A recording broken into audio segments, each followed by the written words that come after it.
You can start.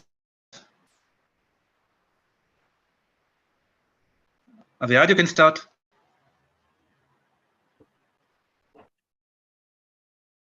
Hello.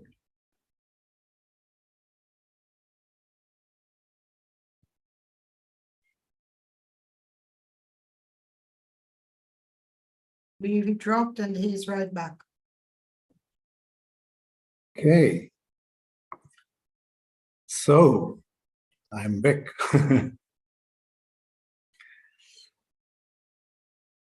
Okay, welcome everyone.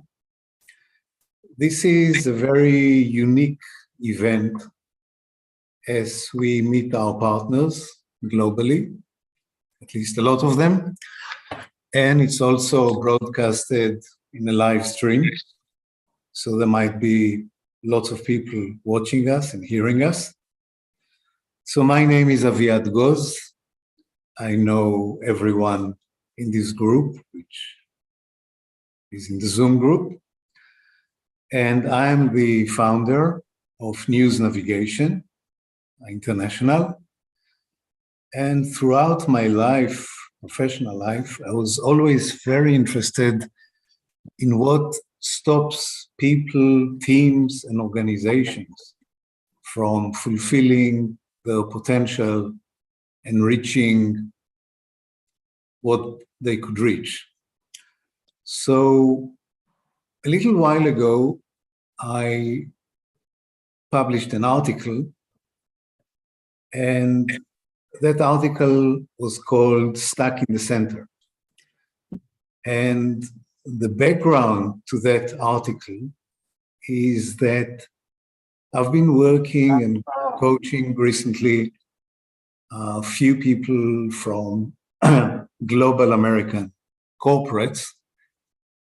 And I found that most of them that I worked with were very much focused on self-promotion, political battles inside their organization, developing their own private kingdoms in the organization, ego battle,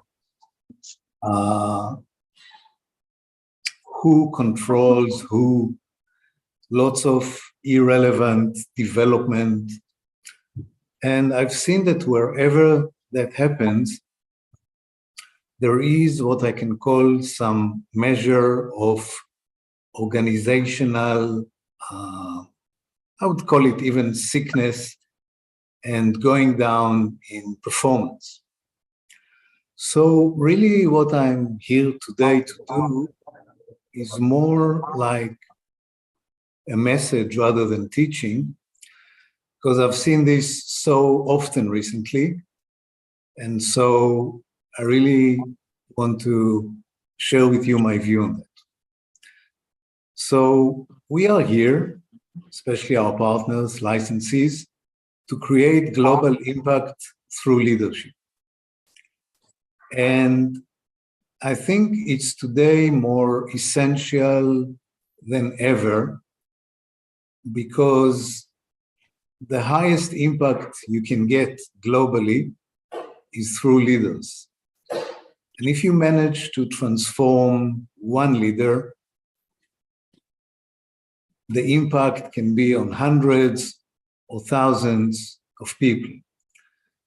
And the state of leadership globally, as I see it, both in organizations, but also in politics and other places, is really not at its best. So this session is dedicated to why leaders get stuck now and what can we do about this.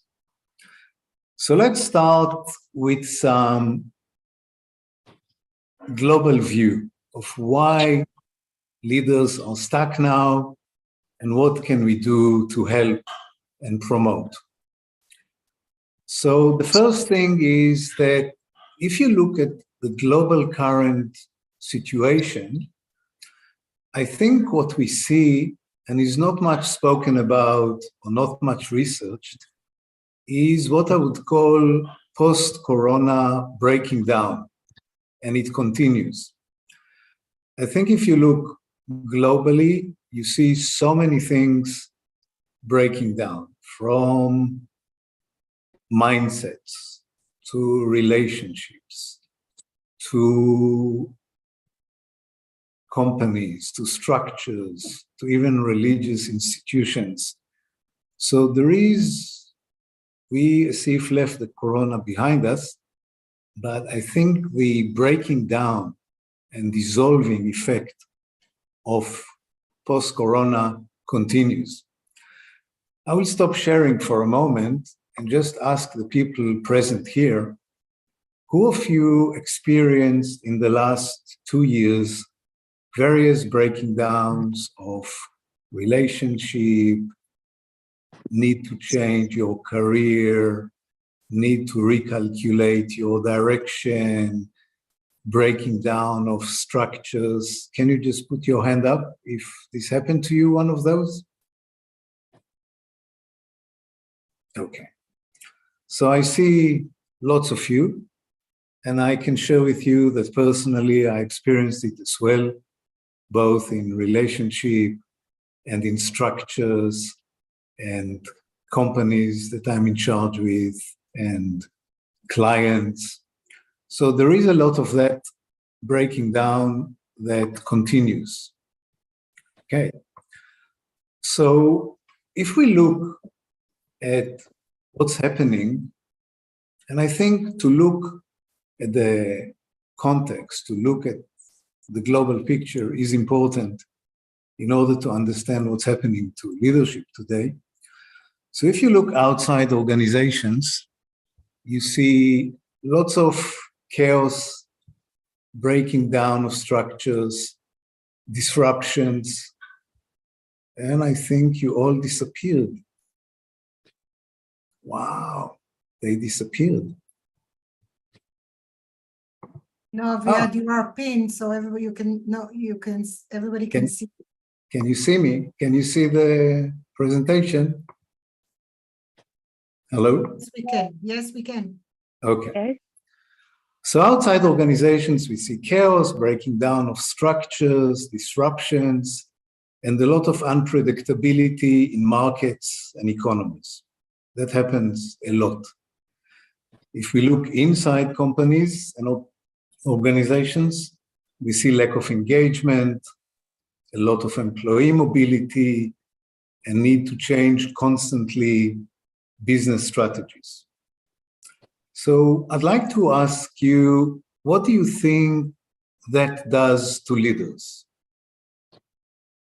What does it do to leaders, this external constant disruption and internal lack of engagement?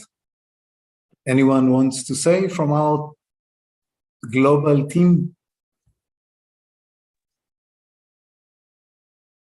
I can share. Yes, please. I think it creates, well, it creates many things, but I think it's a lot of leaders lately, all this resulted in shifting priorities. I've noticed with leaders shifting priorities, like reevaluation of priorities, like people talk about the great resignation, but I like to call it the great reevaluation of values, which leads to the great resignation. Yeah. Thank you. Thank you. Thank you. Anyone else? Thank you so much. What does it do to leaders? This ongoing shifting situation and unpredictable situation. Anyone else? I'd like to share, Aviad.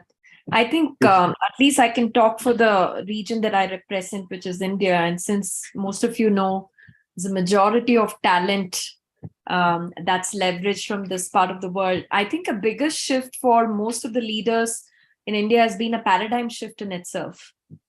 It was very hard pre-COVID for people to even imagine that how can resources sit at respective homes or wherever and get to work. But during and post-COVID, they've realized that remote working or hybrid working is going to be the norm and the new normal. That in itself was a huge paradigm shift for them to adopt. I fully agree. So thank you. And I would like to present what I think happens to a lot of leaders now. I think a lot of leaders that I work with, that I talk with, are actually what we call being stuck. Okay? They recalculate what to do. There is a stress, working harder for reaching the same results. There's unclarity, confusion in a lot of organization and a lot of leadership structures.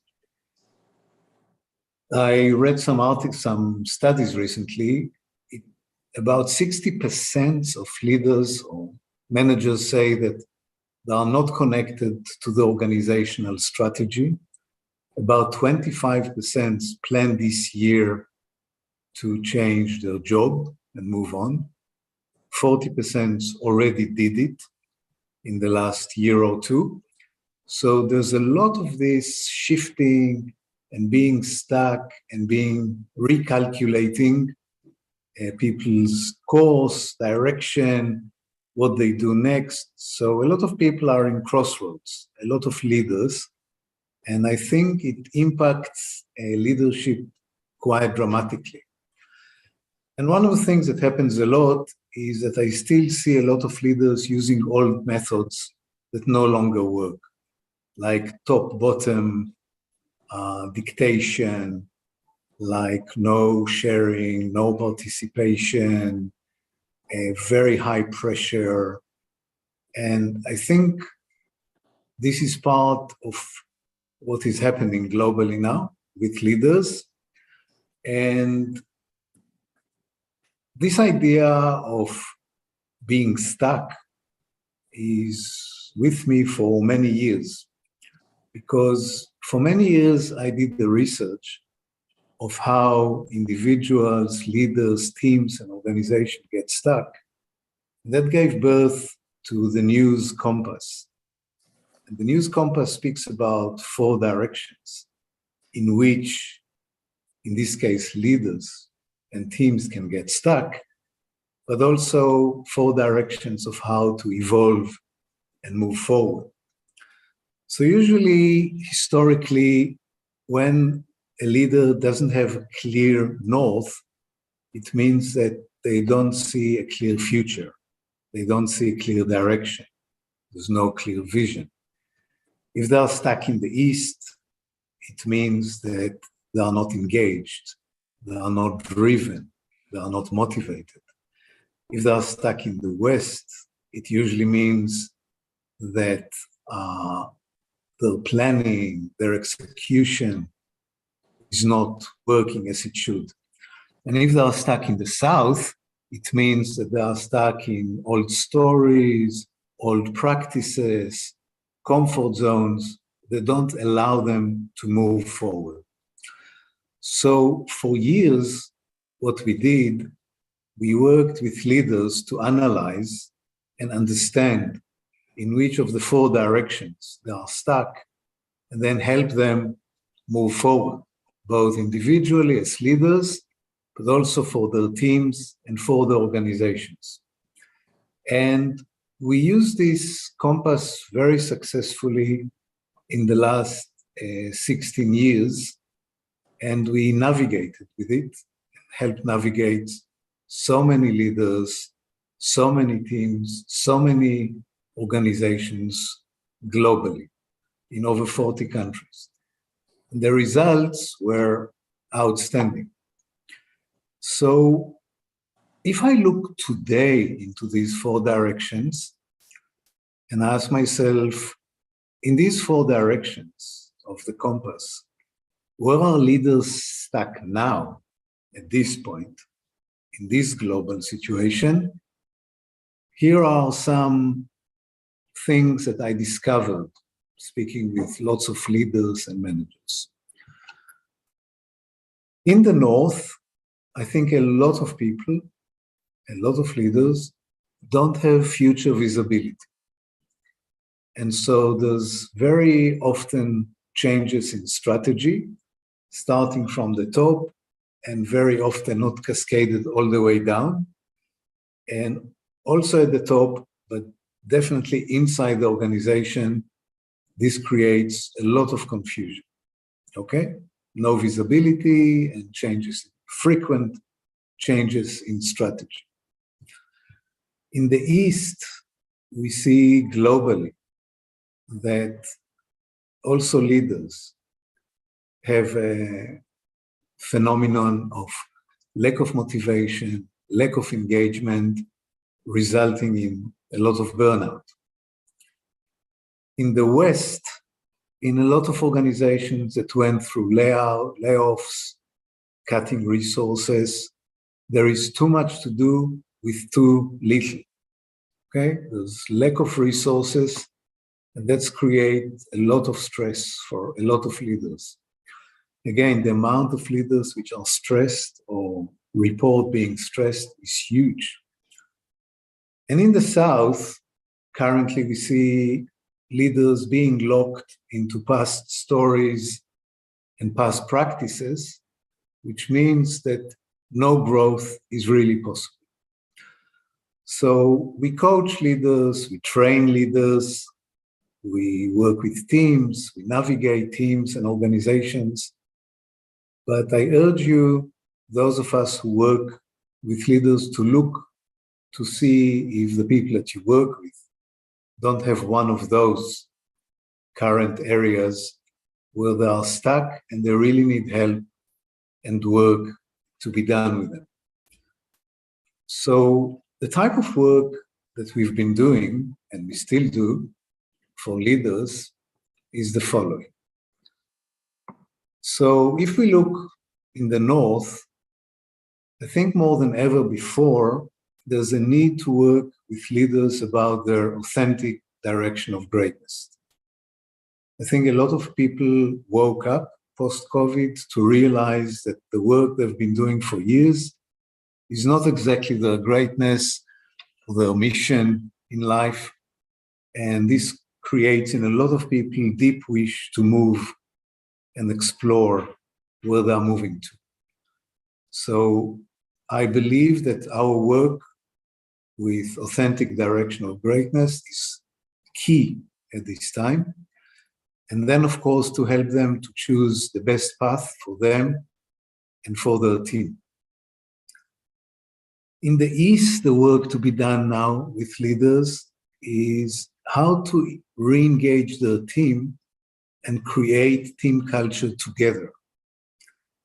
I think together is a core element at this time, and working with people to create together with them the culture of the team, what's important, the values, and reaching an agreement and a co-creation about that is really significant.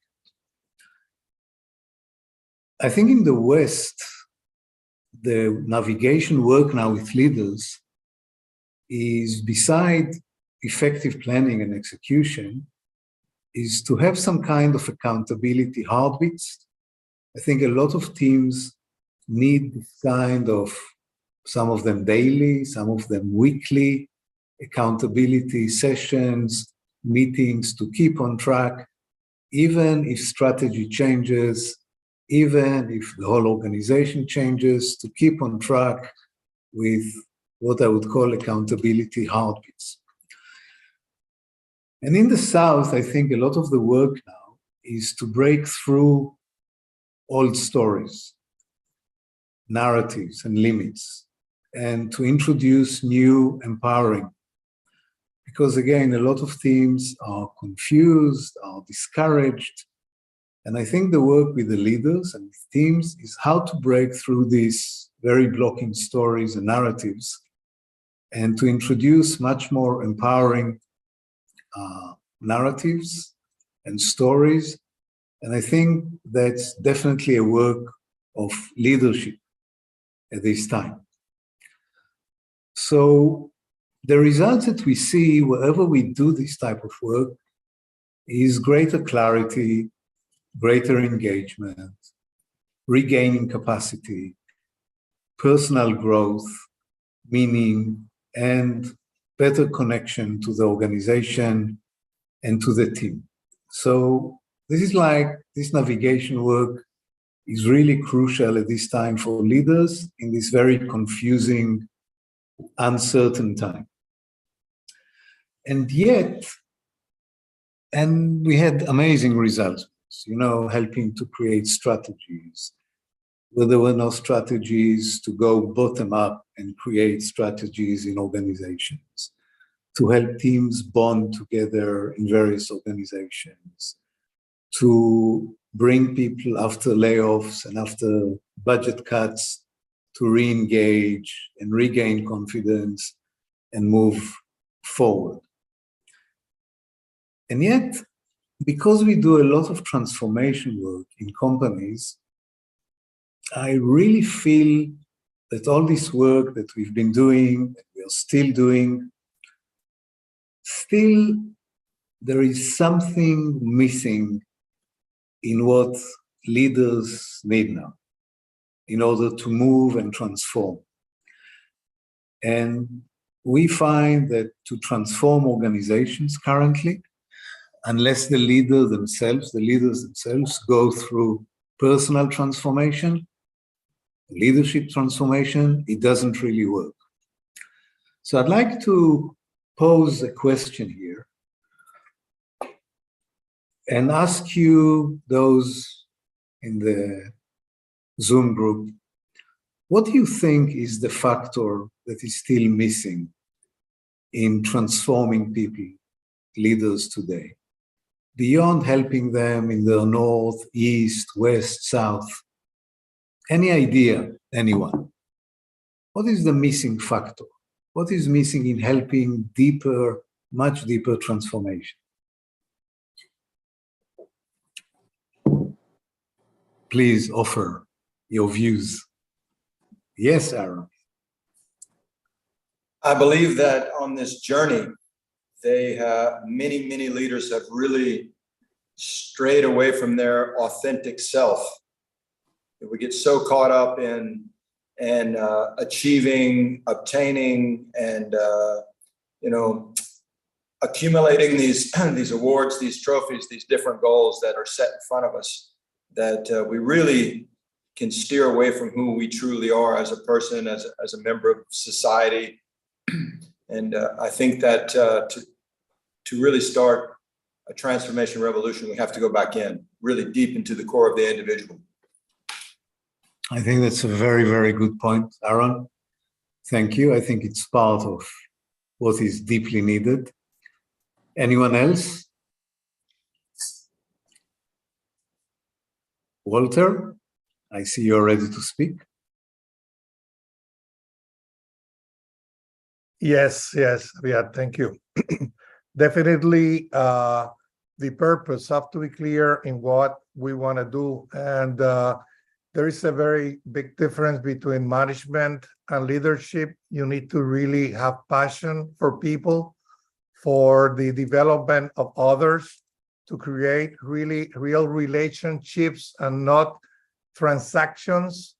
And we can work with them in the north and in the east, because when you go deeper in and you find yourself, you discover your real mission in life, and then you can align and be a good leader. But if you don't get there, you will never. You could manage things and do transactions and get some results, but in order today to get real results, you need to really develop others and really want to create and to contribute to other people's life. I think that's the clue. Thank you, Walter. I knew you would nail it because I think very, very close to what you think. And Daniel would like to share. Daniel, please. Yeah, thank you, Aviad. Good morning. Well, I just have one word about the leaders that I have been in contact with in the last years. And I think a lack of, maybe you as a factor, I think it's a lack of self-confidence, Aviad, because due to the global situation, most of the leaders feel concerned about the future, about how to develop the team, but they forget that they need to improve the self-competence. I see this as a good factor that can be addressed maybe through the N.E.W.S and through the thought, using N.E.W.S methodology, but I think that's a good factor for me. Thank you. Thank you, Daniel. Paddy, do I see your hand up? Yes, Aviad, you did. I think working in my region, one of the aspects that I would like to call out is lack of patience in these leaders. They want change to happen as of yesterday. So there's a lot of impatience in them for things to transform. So they fail to understand that transformation is a process. And they want things to happen like as if we have a magic wand to touch and they get to transform.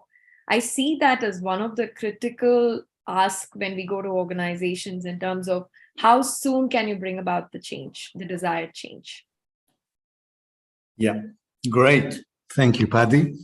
So I'd like to introduce a new term, which is to do with, if we have 4 directions, then obviously there is a center.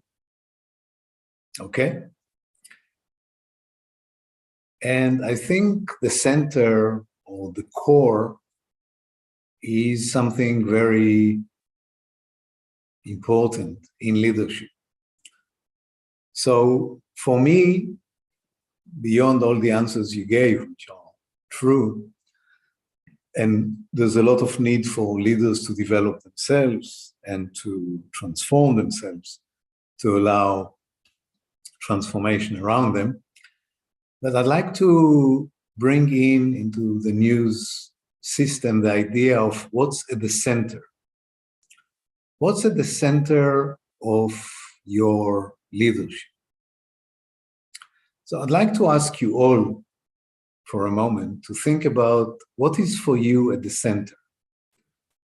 Usually we would put in the center those things which are the most significant for us. It's, if you like, the raison d'etre, the reason to do what we do at core. And I think it's time to look at the center of leadership. And I think at the center of leadership, there is the issue of how people perceive leadership, how they even think about what leadership is. Not just think theoretically, but also practically. And I'd like you for a moment, because I know a lot of you are leaders, people that we talk to here, think about what is for you the center of leadership. What's at the heart of it? What is at the core of it? Because that influences dramatically everything that you do. So I give you 2 or 3 seconds just to contemplate what is for you at the center, at the heart of it, at the core of leadership. And again, I know that usually we don't go with outlines to this depth, but if we want to help transform leaders, that will also transform organizations. I think we need to look at the core of it, the center of it. So I just wanted to bring up this very long-standing question of what leadership is and what it is not. Okay? So, of course, there are thousands of answers to these questions. But I'd like to share what it is for me and what it is not for me, and why work at the center with leaders is so necessary. So for me, leadership is, first of all, the ability to get people from where they are to where they can be. Okay? Both internally in their growth, and both externally in what they are able to perform, achieve. It's definitely to take them beyond their current limits if you lead people.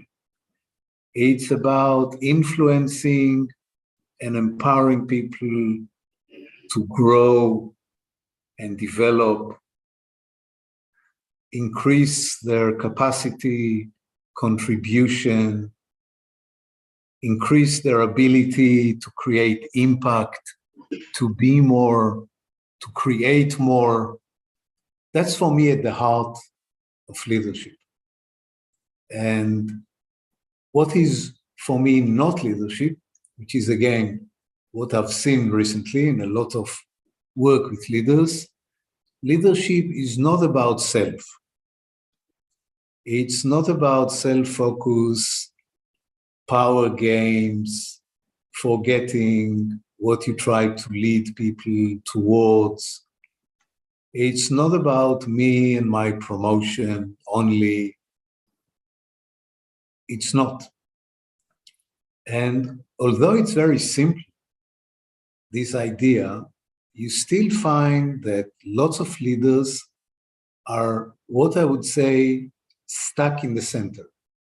Stuck in the center would mean to be stuck with self and self-glorification and self-achievement and self-promotion as a core and the center of leadership. And I think we got used to leaders like this. And it might even look to us normal and obvious, but it's not. So my analogy for that, when someone is stuck in the center and being very self-centered, self-absorbed as a leader, you know, my analogy for that is our body. Because if you look at our body, it all functions well, it's all harmonious, all organs respond to each other. There's only one case when they are not. And that's what we can call a cancer cell. Because what happens to a cancer cell is that it's losing its recognition and it just starts to proliferate and grow for itself. And then it creates a tumor and eventually it can annihilate the whole body. So usually things work in our body and in organizations. They should work really smooth and in cooperation and connection. But I see a lot of leaders being stuck in the center. Being stuck in the center would mean to me losing sight of a larger context, losing sight of what leadership is. I would like to say leadership is about your people. It's not about you. Leadership is about people. It's not about you. You can be a vehicle for it. You can enact it, but it's about people. It's not about you. I think this creates a lot of disconnection in organizations where leaders are very self-focused. And I think it leads to a lot of frictions and battles. And this is what I've seen recently in a lot of the coaching of leaders that I do. Lots of battles, lots of frictions, lots of non-cooperation. And I think this deserves a good level of work by itself. It's to reposition leaders as the heart of their transformation in their own self-development, but also in what leadership is, and about empowering people, growing people, allowing growth around them. So I'd like to share with you, as an example, the story of George. George is a person I worked with. He was the head of a unit of R&D was very ambitious, he wanted to be promoted. And so he decided to create all kinds of features to the IT company that he worked in. And he exerted huge pressure on his people. And the main reason, again, the main cause was his own promotion. This went on for over a year. And following this year, what happened is that the team got burnt out from this overpressure and overambition. Those people who could leave left. What they created was not aligned with the organization, so it created a lot of losses to the organizations. Customers were not happy with this line of work because no one ever asked them if that's what they need or want. Eventually, this team was lost. George lost his job. There was a lot of organizational damage, and even his manager had to resign. So this is a story of someone very self-focused as a leader, which caused significant damage around them. So I think when you work with leaders and you meet this kind of George people, the big question is, so what do you do with them? What do you do with these kinds of people? How can you change this very, very core element in their leadership? And I'd like just to show you some of the work we do with leaders in that area. And it's deeper work. It's beyond the basic compass of 4 directions navigation.